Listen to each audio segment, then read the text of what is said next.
Most of the time we're happy, sometimes we're slappy, a lot of times we get scrappy, but today we're talking about the energy of resourcefulness. Or as we like to say, scrappy. So join us in this episode as we talk about what it takes to use the resources around you to get what you want.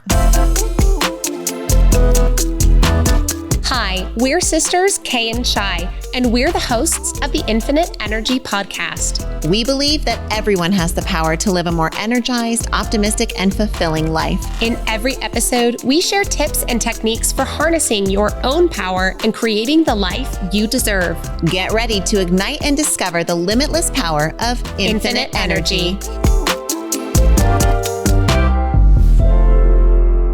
Thank you again for joining us today for the Infinite Energy Podcast. Today, we're talking about the energy of resourcefulness.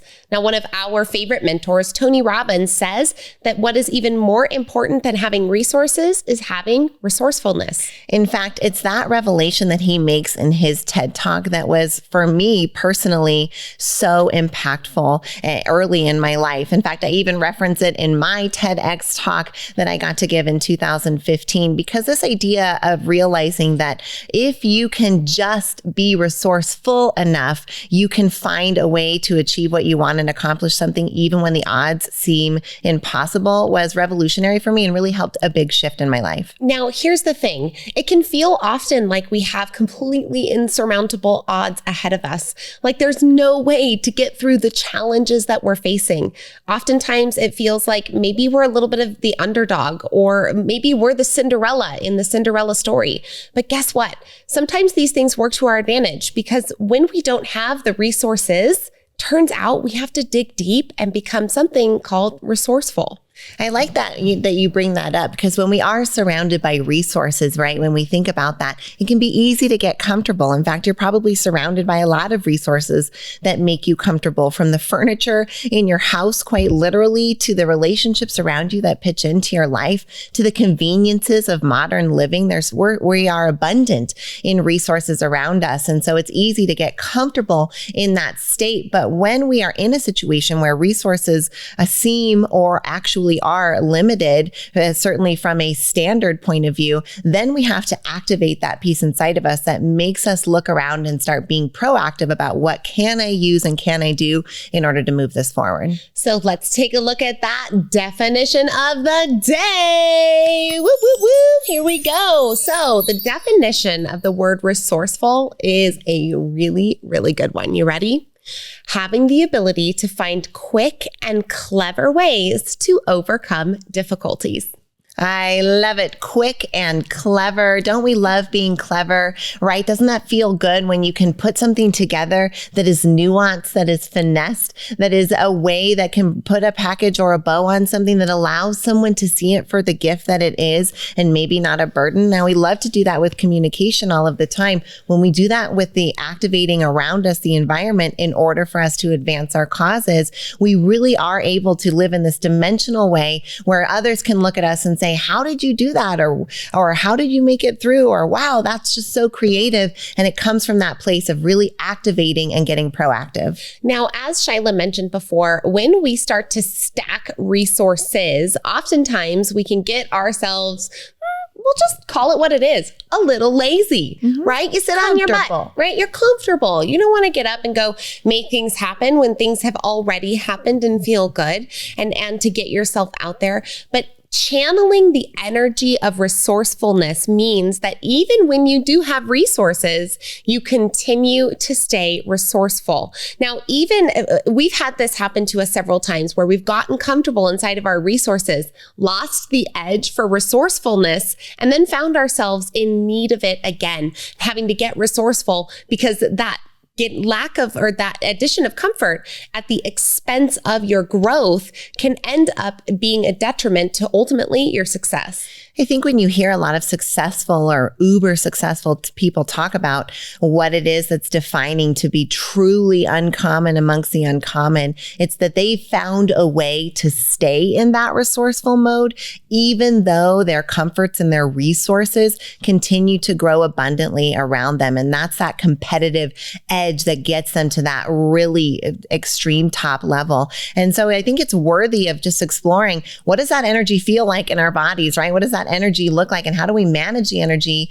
of resourcefulness so that we can use it to our advantage? And like every other energy, the more we use it, the more we call it forward and we engage it, the better we'll get at it. So it starts with really looking around at what is available and listing it, or finding a way, creating some space in your life where you can think creatively about approaches to something that's maybe been blocking or challenging you. Now, it's not your fault that you look around maybe at your life and see the things that you are missing.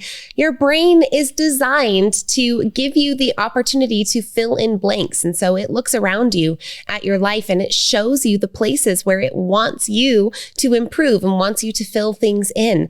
And so your brain is designed to do this. But oftentimes when we start looking around at those spaces in our life where we are wanting to expand, we can look at it and think, well, how can I, or I don't have the resources there, or maybe I don't have enough time to be fit, or I don't have enough energy to add in a hobby into my life, or I can't go for that business. I have too much of my energy poured into this other career, right? Even though it makes my heart sing and are on fire. And so when we find ourselves in these negative states, which are totally natural, it's okay, you're a human being, resourcefulness, when it can kick in, like Shyla said, from this habitual standpoint, it can pull us into a place of action. And what we know about action is that it can help us move in the direction of our dreams.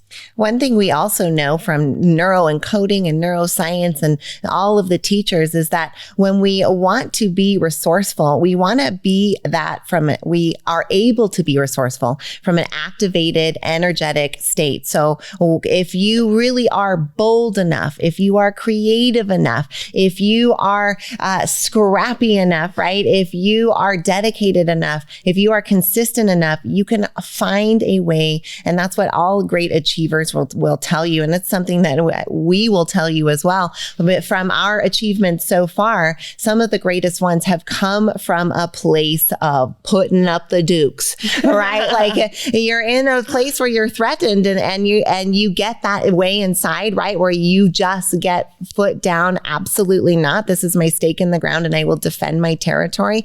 And that activates that mode inside of you that says, we'll figure it out. We will fight the fight. We will stay in the ring. And you're able to pull off some pretty amazing things when you come from that place of, oh, I'm planted and I'm here, which is that resourceful activated state. We've heard this before said that if you want to take the island, you've got to burn the boats, right? Burn the boats that took you to the island if you want to be motivated enough to do that and to take out your escape hatch. Now, we're not saying don't be smart, right? It's important to have plan Bs. It's important to not put all of your eggs into one basket necessarily. But the point here is to give yourself the opportunity of utilizing every resource available to you to get whatever it is that you want. Now, this can mean thinking really creatively in regards to what you already have, right?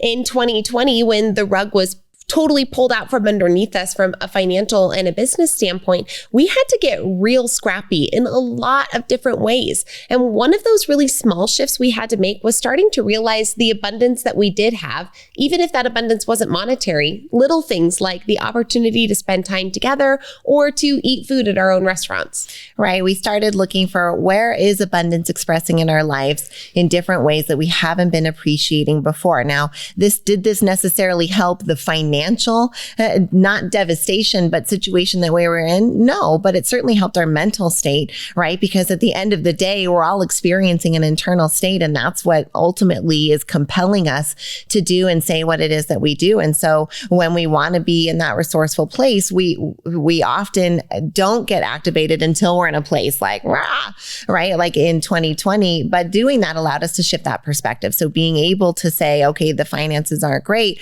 What is great? Allow that internal experience to be better, right? Because that's, again, what we want. And so doing those kinds of things in the moment are helpful and can help you manage your energy towards getting more resourceful. Ultimately, managing your energy is what the Infinite Energy podcast is all about. The point here is that there are energies all around us. And when we can tap into them and utilize them, we find that emotional undercurrents, that energies in life, things like resilience and resourcefulness are really resources that can be harnessed in order to help us get what we want. And so resourcefulness is embracing the spirit of understanding that there is always something available for and to you when it comes to helping you get whatever it is that you desire. So if you're sold on resourcefulness and you're begging, how do I activate this more inside of me? We've got good news for you. Our favorite questions for doing this are coming up in segment 2. So please stay tuned because that's coming up next.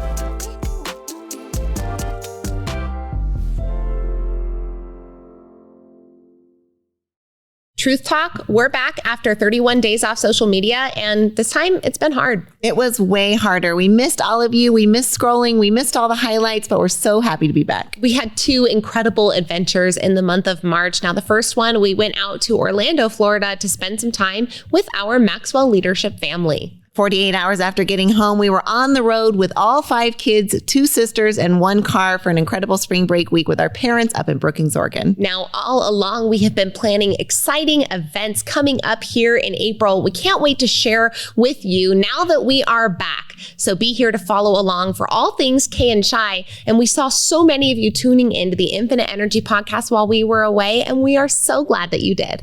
To all of you who do listen to the Infinite Energy podcast, thank you for being a loyal listener. For those of you who haven't tuned in yet, we hope you'll find us on your favorite podcast platform. And we're so glad to be back with all of you here on social media. See you soon and stay tuned. One of our proudest business accomplishments is what we've been able to do with Squeeze In franchising. The Squeeze In is a breakfast lunch restaurant featuring the best omelets on the planet, and it's been around for almost 50 years, and now you can have a Squeeze in your community. We've seen how this business transformed our families, and now we are so excited to offer this to families around the country to see how this little restaurant might change their family and their community. If you're wondering how to set up your adult children for legacy and success through a small business, then the Squeeze In is an option we urge you to consider. Come find out more about Squeeze In franchising at squeezein.com. You're enjoying this episode on Angel Fenix Productions Podcast Network. To explore a complete lineup of quality programs and media production services, head on over to angelfenix.com or like our Facebook page at facebook.com/Angel Fenix Productions.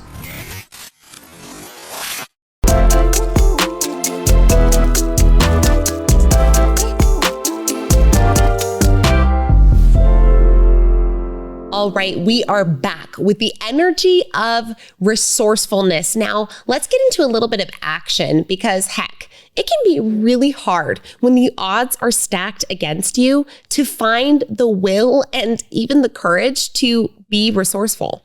Right. That first part is you've got to have some kind of shred of hope, right? You have to be able to at least grab onto the hope. That's your first stepping stone. And once you've got that hope, you want to cultivate it like a little flame. You want to feed that feeling. You want to do whatever you can to make that flame bigger. Now, what we know about our brains, right, is that they're the greatest biological supercomputers in the world. And what do we know about computers? They speak in binary, which is zeros and ones. Now, our brains are actually more complicated than binary, but they love binary as well, which means your brain primarily speaks in Q's and A's. So one of the best neuro tricks you can do is to ask yourself questions because it forces your brain to answer the questions, which forces your will, your attention, your consciousness to focus on positive aspects or answers to those questions, which if you frame it right, can help you get to resourcefulness. Now, questions when done in almost, let's call it mantra.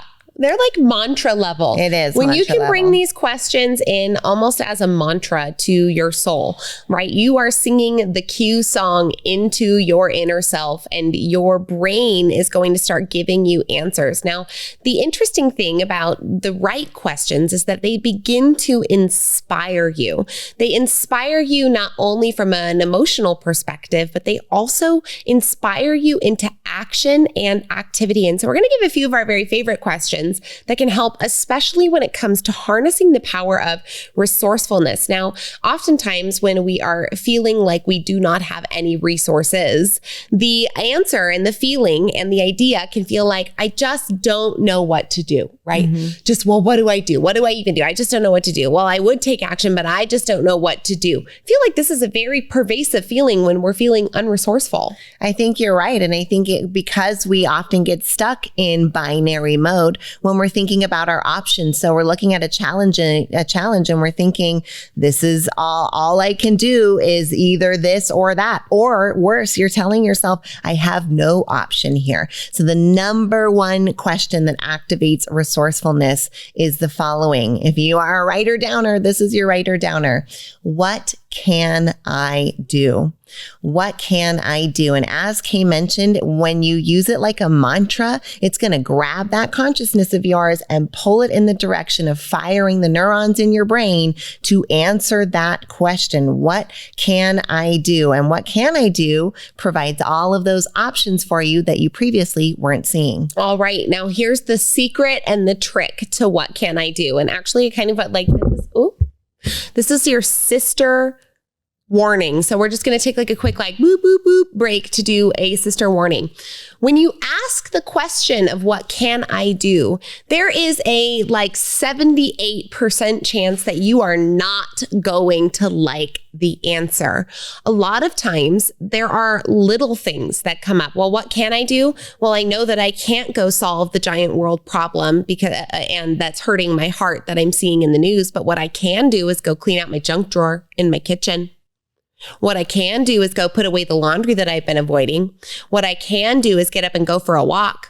What I can do is go spend some intentional time with my kids. What I can do is go take care of that work that I've been avoiding, right? And so the action space can be difficult because when we start asking ourselves the question of what can I do, you're given things that likely you've been avoiding that if you were to take care of will end up freeing up your energy for more creativity. Right. Your energy is getting blocked around things that you are resisting. And often those are tasks, as Kay mentioned, right? What can I do? I can answer one of my start emails, right? I could knock one of those things out. And this just activates you into some of those modes. You can also, pro tip with the question, what can I do? Is that you do your best to put the energetic signature on it that doesn't come from a place of desperation, right? Because sometimes the trick with this one is you might say it like, what can I do? Right? And you don't want to bring that energetic level, even though that energetic signature with that question is more constructive and more resourceful for you than there's nothing I can do. What mantraing nothing I can do, does that set up your brain for a Q and an A? Nothing I can do. Brain says, okay. No neurons to fire there. And a solution is not going to present itself to you in that state. So what can I do, especially from an empowered energetic signature state, is, again, your number one most resourceful activating question you can ask. And don't avoid the actions that it gives you, even though they're going to be uncomfortable. Like they probably will be uncomfortable. Half the time I do not like the answers that come up from that question, but they are very impactful. And when you get that energy flowing, remember, we then get to harness it in order to use it. I couldn't hold it in, gang. I tried. It was a family moment. Can we call it sound like a snizzle? Like it's like a sneeze, but a giggle, right? She snizzled.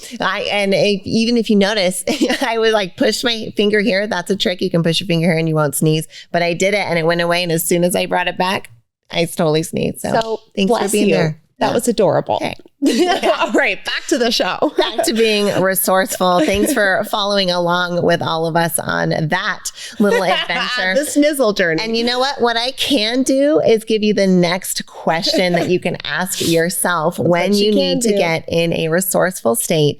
And that is, what do I like? What do I like is an incredible question, especially for a mantra type state because our brains like to pull into a place that you and I are both familiar with. We like to call it judgment junction. Woo, woo. We are pulling this train into judgment junction. That is right. That is where you are sitting at the junction and you are looking out and you are judging everything else that is out there. You think that the colors of the walls are weird and that it smells funny in here. And I don't like that person over there. And this is too loud. And the teacher's being funny. And the color of my backpack is weird today. And right. So we have this internal narrative that oftentimes is very judgy.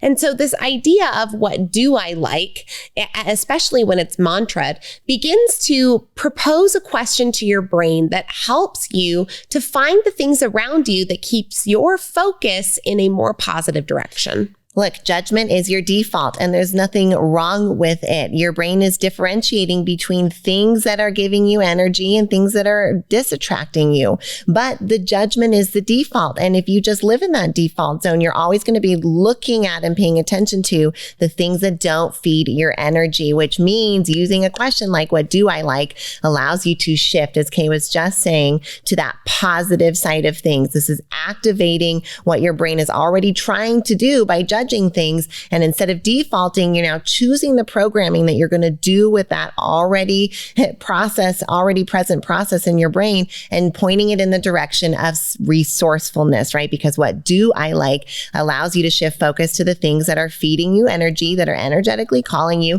that are out there that you want to enjoy, right? Because if you see things that you like, if you're paying attention to things you like, you start to have a better internal experience and you enjoy the experience more and you see things to appreciate. And that's a better way to be. I think we would all agree, which means asking the question, what do I like, allows you to see solutions, allows you to have a better internal experience, and allows you to be more available and open to creative options. There's an image coming forward in my mind of like the judge, the old school judge that holds up the number, right? And there's the judge that holds up the 2.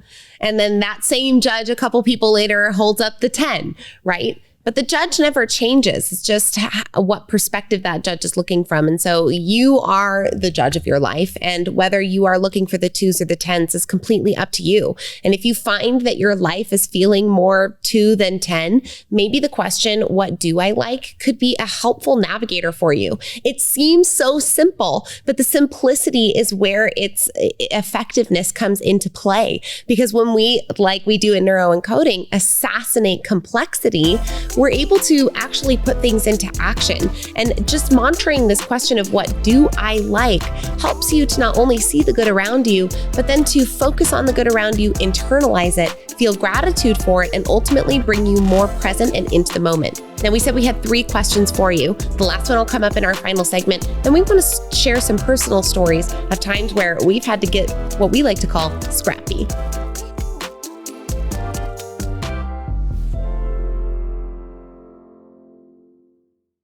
We're talking leadership this week, and one of the organizations we are so proud to be at the helm of is the Neuroencoding Institute. We got to co-found the Neuroencoding Institute alongside Dr. Joseph McClendon III, amazing world-renowned neuropsychologist and incredible mentor and teacher. If you're at all interested in learning more about what the Neuroencoding Institute does and what it can do for you, please visit neuroencoding.com.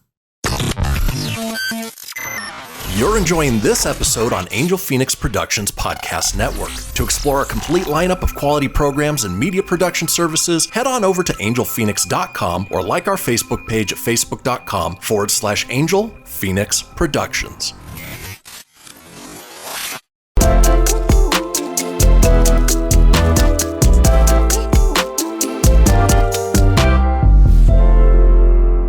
Now, in that last segment, you got the number 1 question to activate resourcefulness. That's what can I do? We also gave you a number 2 question, which is what do I like? And when we talked about what do I like, we wanted to just share a quick confession session with you because as we talked about judgment junction, we have pulled into that station many times. So many times. Have found ourselves there many times. Still do. And when we equipped ourselves with this question, it's actually a set of questions coming up up next week in the energy of fear. Make sure you're tuned in for that one to hear it. But we found ourselves in environments where maybe we had, I don't want to call it expertise, but a lot of experience and had developed preferences, right? And I'm talking about events, right? Like Kay and I love events. We attend events. We put on events. We love events. So we found ourselves at an event, and we pulled into Judgment Junction Station, and we were saying, oh, the AV is weird, the audio visual, and oh, it's a little cold in here, and oh, the agenda. And we had that moment. Thank goodness we interrupted that pattern, and we asked ourselves the question, what do I like? I liked the food was really beautiful this morning. It was a beautiful spread. What do I like? This venue is amazing. What do I like? The organizers have been fantastic. What do I like? Some of the speeches have had really incredible impact. And all of a sudden we were shifted into this more positive, resourceful state. And so when you find yourself in that Judgment Junction, allow yourself to especially ask that question, because it makes that internal experience better, and it makes you more resourceful. What do I like is such a powerful option for you to choose, especially when you find yourself getting into an unresourceful state. So the third question to help bring about your resourcefulness is a wonderful question. And this is right out of Joseph McClendon III's work. Now, many of you know that we are the co-founders of the Neuroencoding Institute, right alongside Joseph McClendon III. He has a doctorate in neuropsychology and has been an ultimate performance coach for the last 30 years. Now, Joseph's cornerstone question for his method of neuroencoding is the question, what do you want? But when we are proposing questions to ourselves, especially if we're utilizing them as a mantra, putting them in the I form allows the brain to answer the question for yourself. So the final question when it comes to generating resourcefulness is the question, what do I want? This is such an impactful question. Do not let its simplicity fool you. There's a reason that it's the doctorate of neuropsychology's number one question. You can't not answer it if you are going to sit with him and pay the, oh yes, $350,000 a year to have him coach you once a month, one-on-one. If you don't want to pay that, right, you can just listen to us now tell you that number one question is, what do you want? You've got to answer it, and you've got to answer it in detail. So take that trick for yourself and mantra it. What do I want? What do I want? Most of us are more comfortable saying what we don't want. Most of us, in fact, will default to answering the question, what do I want? With what don't I want? Well, I just don't want to feel sad anymore. That's not an answer to what do you want, right? You can frame that in the positive. I want to feel joyful, playful, and light most of the time, right? That's a positive reframe on that. But catch yourself if you start answering that in the negative, because most of us will do that by default and think you're saying what you want. Now, there is no resourcefulness switch. There's not any gene that creates resourcefulness inside one person and not inside another. It really comes down to the building of the habits, of the thinking habits, especially the ones that generate questions like these in your brain.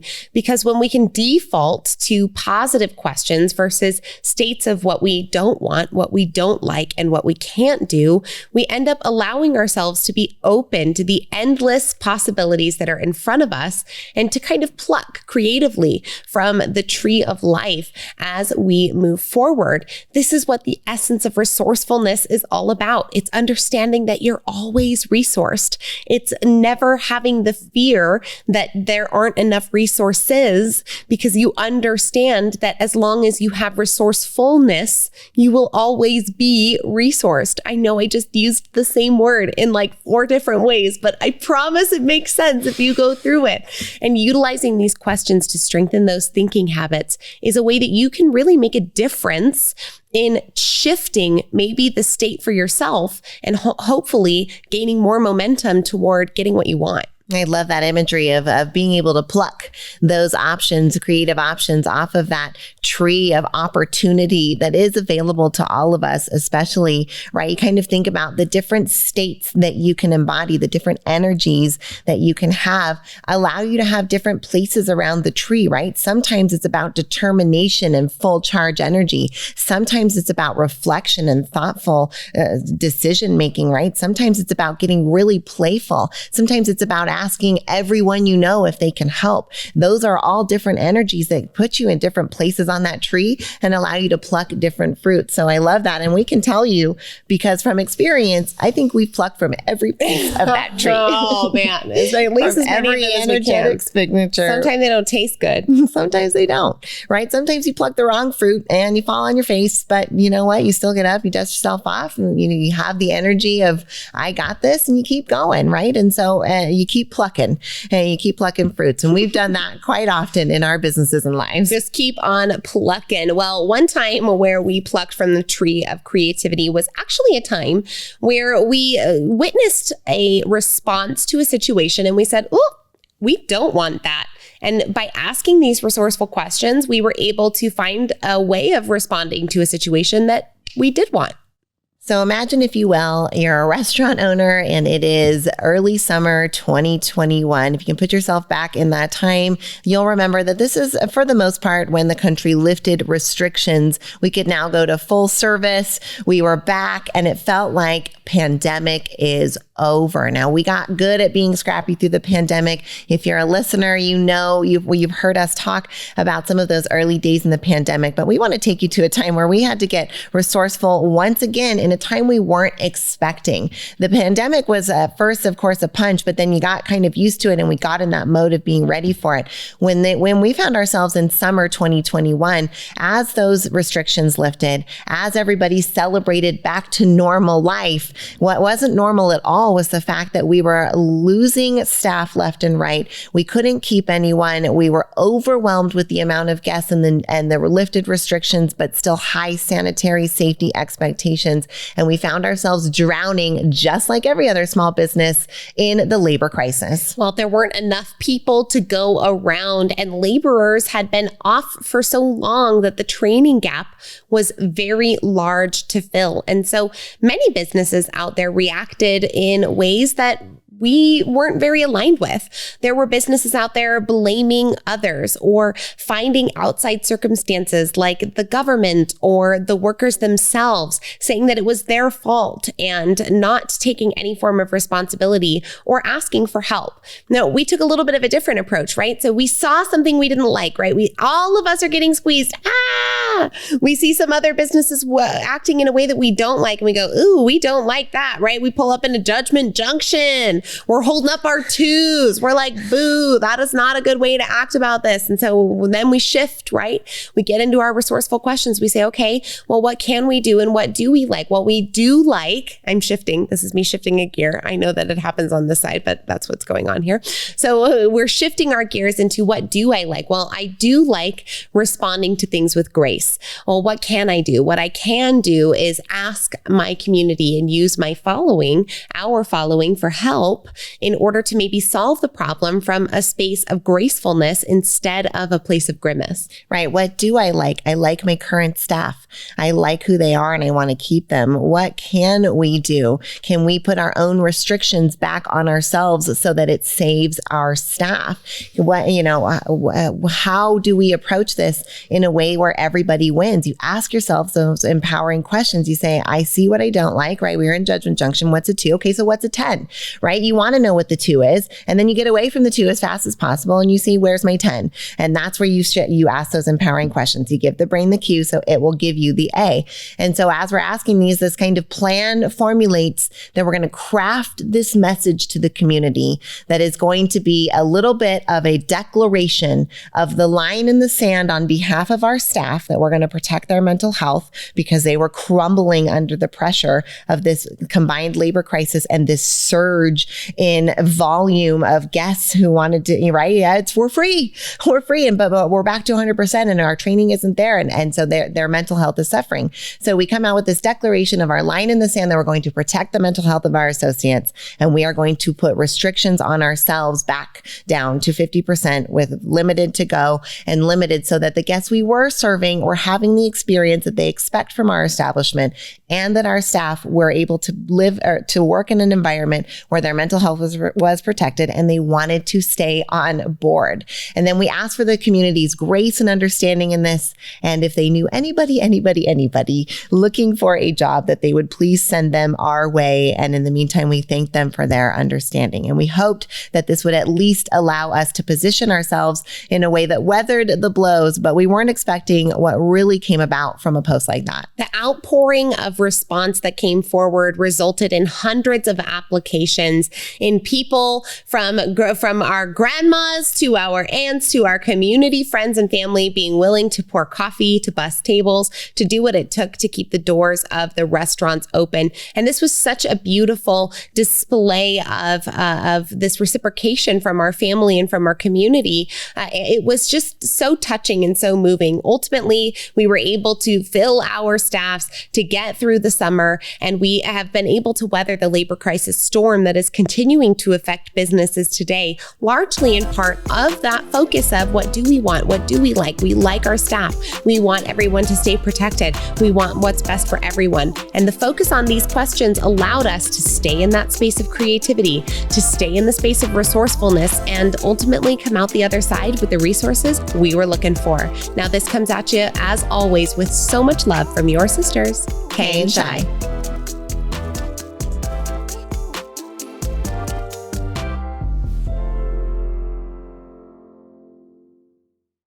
This podcast was a production of Angel Fenix Productions. Explore more episodes of this show or other great shows on the Angel Fenix Podcast Network by visiting angelfenix.com. The views expressed in this show do not necessarily represent those of Angel Fenix Productions or its advertisers, and may contain language that's unsuitable for younger listeners.